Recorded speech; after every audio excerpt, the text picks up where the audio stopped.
Hello, friends, and welcome back to Malicious Compliance Stories. Our first story today dives into the chaos that erupts when family, food, and entitlement collide.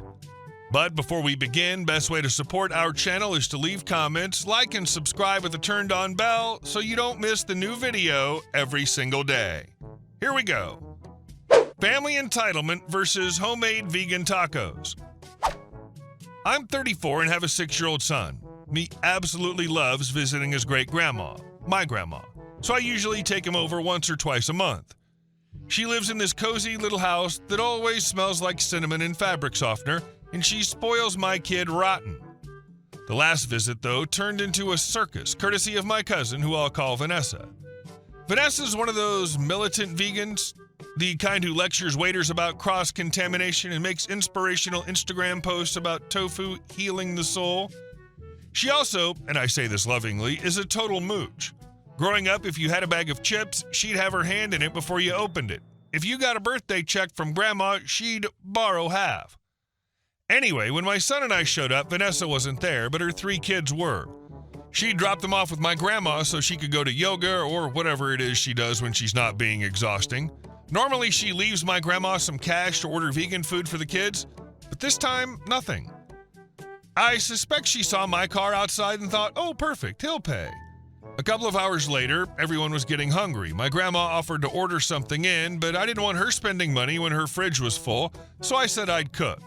I found some vegan ground beef in the freezer, probably left there from one of Vanessa's previous drop-offs, and decided to make quick vegan tacos. Lettuce leaves instead of shells, diced onion, a little sriracha mayo, simple, cheap, healthy. The food turned out surprisingly good. My kid was loving it. "Daddy, this is awesome," he yelled, taco sauce all over his face. My grandma was laughing, saying, "I didn't know fake meat could taste like this," even as she went back for seconds. 2 of Vanessa's kids, though, looked like I just served them poison. The 13 and 12-year-olds were sitting there with their arms crossed, glaring at the food like it had personally offended them. "Ew," the older one said, "I just want sushi." "Then go grab fruit from the kitchen," I told them, still trying to keep it friendly. "This is what's for lunch." The youngest, 5 years old, was happily munching away, shaking his butt in that little kid happy dance while saying, "Tacos, tacos, tacos." When Vanessa finally came back a bit later, yoga mat in hand and full of self-importance, the older 2 practically launched themselves at her. "Mom, we're starving. Uncle wouldn't order us food." Vanessa's eyes snapped to me. "What do you mean you didn't order them food? There's a vegan sushi bar right down the block." I set my plate down. I cooked vegan food. Vanessa, real food. They just didn't want it. She blinked at me, then scoffed, "Oh my God, are you serious? You couldn't spend a few dollars so my kids didn't have to eat your whatever that was?" "It was vegan tacos," I said, keeping my voice calm. "Healthy, homemade, and they had the option to eat fruit. They weren't starving." Vanessa's tone turned sharp. "You're such a tightwad. If I'd known you were going to cheap out, I'd have left money. My kid shouldn't have to go hungry because you're too stingy to order lunch." I saw my son walking in from the yard, wide-eyed, clearly confused why his dad was being yelled at. So I just took a deep breath, stood up, and said, "I'm not doing this in front of the kids." Then I walked outside with my boy, sat in the backyard, and played catch until she left. When I came back inside, the house was quiet. My grandma was sitting at the kitchen table, looking guilty. She sighed and said softly, "Honey, please just apologize to Vanessa. She means well." I stared at her for a moment. "Grandma, she dumped her kids on you, didn't leave money for food, then called me an a-hole for feeding them." "I know," she said, wringing her hands, "but she's family." That line always comes up. She's family, like it's a free pass for people to behave horribly. I told her I'd talk to Vanessa later, but I wasn't apologizing. Later that night, I got a text from Vanessa. It was a wall of passive-aggressive nonsense about how I humiliated her in front of her kids and how she'd never forgive me for making her children eat fake food made by someone who doesn't even care about animals. I sent one reply. "You're welcome for feeding your kids. Next time, leave cash or pack lunches. And for the record, your fake food was vegan. You're welcome again." No response after that. A week later, my grandma told me Vanessa stopped dropping her kids off altogether. Apparently, she found someone else from her yoga class to babysit, someone more aligned with her lifestyle. Good. Now when my son and I visit, the house is quiet again. Grandma gets to rest, my kid gets to play, and I get to enjoy cooking without someone screaming about aesthetic vegan purity. Oh, and I did get one more text from Vanessa last month asking if I'd contribute to her kids' vegan summer camp fundraiser. I didn't even reply. I just sent a screenshot of my kids smiling with a taco in hand and the caption, "Still eating animals responsibly, still not your wallet." Her fake food made by someone who doesn't care about animals was the exact same plant-based nonsense she worships on Instagram, just not served with a side of self-importance. She didn't want a problem solved. She wanted someone to fund her neglect while she played enlightened martyr. And our second story. Karen thought she could take my family's business and home. My mother's older sister, Karen, was always a thorn in our side. She never liked my dad and made it clear to my mom that marrying him was a mistake.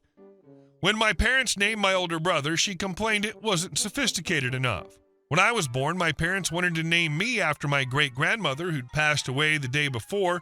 Karen threw a fit, saying she wanted that name for her future child. Spoiler, she never had kids. It didn't stop there. She criticized the friend my brother and I made, and when I joined softball, she called me unladylike and declared that if she had a daughter, she'd pull her off the team immediately. She was controlling, judgmental, and always had something nasty to say. Then came the hardest time of my life. The day after my 16th birthday, my parents left for a business trip to California. My dad promised that when they got back, he'd take me to the DMV to get my license. They never returned. Somewhere on the highway, they hit black ice, spun out, and died. My world collapsed. I couldn't face my high school graduation without them. Their will split everything evenly between my brother, Mark, and me. They also left behind their business. At the funeral, my parents' production manager, Tim, spoke with Mark. My brother told him he'd step in soon, but needed Tim to run things until he was ready. I had no interest in the business, aside from the occasional summer job growing up, so I left it in Mark's hands. A week later, Tim called Mark in a panic. My aunt had showed up at the office, moved into our parents' old space, and fired him on the spot. Mark raced over with the family attorney, paperwork, and the police. Karen was sitting at the desk like she owned it. When confronted, she sneered. "This was my sister's business. That makes it mine." The cops didn't buy it. She was removed, furious and screaming the whole way out. But she wasn't done. The next morning, I left for school and saw her car parked out front alongside a moving van. She caught me on the sidewalk and said in a syrupy voice, "I've decided to move into my house. But don't worry, if you pay me a reasonable rent, I'll let you stay until you finish high school." I was speechless. She'd broken into my parents' company and now she wanted my home?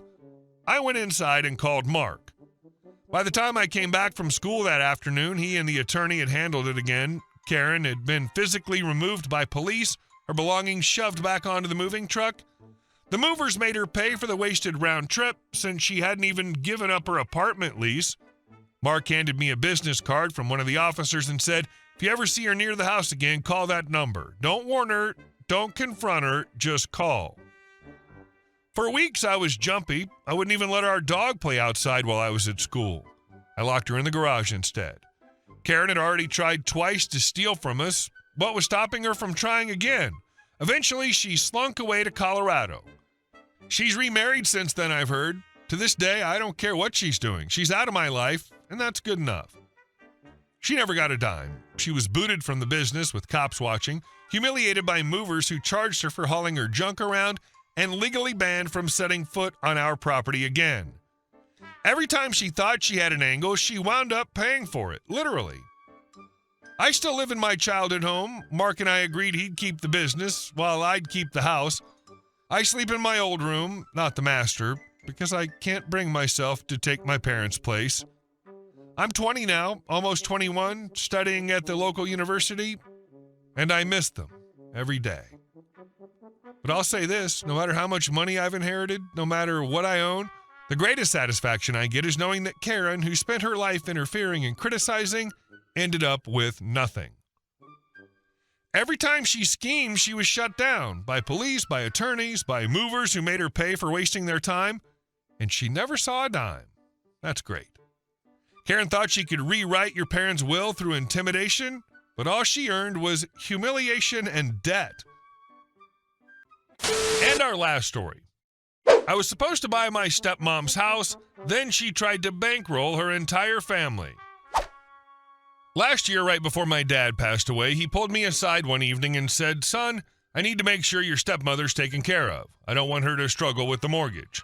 He told me the balance left on the house and asked if I'd be willing to buy it for what was owed. In return, I'd let her live there for the rest of her life. He said he trusted me more than anyone else to do it right. I make decent money, enough that taking on another mortgage wasn't going to ruin me, so I agreed. It seemed like the least I could do for my dad. I figured the cost would be manageable, the mortgage was small, maintenance would be minimal, and she'd be responsible enough to take care of the house. Then Dad passed. Right after the funeral, my stepmother started waffling. She couldn't decide whether she wanted to sell the place or stay. I tried to be patient. Grief does strange things to people, but months went by and she still wouldn't commit. Finally, I told her flat out, "You need to make a decision soon. If I buy this house at the payoff price and you decide 6 months later you want to sell, I'll get hit with a massive capital gains tax. I'm not willing to eat that cost." She snapped at me, saying I didn't understand what it's like to lose someone. Right, because apparently losing my dad was a completely different experience for me. I let that one go and gave her access to a joint account my dad and I had with around $27,000 in it. I figured it wasn't worth the argument. Better she have it than listen to rumors about me cheating the widow. A few weeks later, I found out she sold off most of my dad's tools, the only things he left me. I didn't even get angry. I just mentally noted that my trust in her was officially gone. Eventually, she decided to stay in the house. I thought, great, maybe things will settle down now. Nope. She called me and said, "We need to talk. There are going to be some rules." That's never a good sentence to hear from someone who's essentially about to live rent-free off your investment. Turns out her rules were really just her telling me how things were going to be. Her daughter, my stepsister, 27, and her husband, 30, had moved in permanently, along with their untrained dog. "They're just helping me out," she said. "They'll take care of the cable, internet, and electricity. They'll pay for the luxuries while I get stuck paying the mortgage, taxes, and insurance." The first time I visited, the place already looked worse than I'd ever seen it. The dog had chewed on the door frame, the carpets were stained, and there were piles of laundry everywhere. Her car, which they had been borrowing, was sitting in the driveway with a flat tire and a cracked bumper. I told her, "This isn't what I agreed to. I said I'd buy the house for you to live in, not to support your entire family." She gave me that tight-lipped smile and said, "They're family too. It's unfair to expect them to move out." I replied, "Then it's unfair to expect me to pay for a house full of adults who refuse to work or take care of what they have. If they're staying, they pay rent. Otherwise, I'm out." Her tone changed immediately. "You'd really do that? After everything your father wanted?" "Yes," I said, "because what my father wanted was to take care of you, not bankroll a couple of freeloaders while they trash his house." That's when she started crying and told me I was cold and selfish. I calmly told her I was rescinding my offer. I wasn't buying the house. She called me a terrible person, said my dad would be ashamed of me, and hung up. Within a day, I was apparently the family villain. Word got around that I abandoned her and I was greedy, that I cared more about money than family. Here's the reality. She and her daughter could easily afford the house if they cut back on the luxuries. They're spending over $500 a month on streaming services, phone plans, and takeout. When I pointed that out, she said she'd rather pay for those things than live without them. All right then, enjoy paying the mortgage. I haven't spoken to her or my stepsister since. A mutual friend told me the house is in rough shape and that they've missed a couple of payments already. I almost feel bad, almost. But then I remember standing in my dad's garage, staring at the empty spot where his tools used to be, tools I was supposed to inherit, and thinking, she's going to ruin everything he built. Now she can, on her own dime. Sometimes walking away isn't selfish, it's self-preservation. Hey guys, thank you all for watching the video. I'll see you in the next one.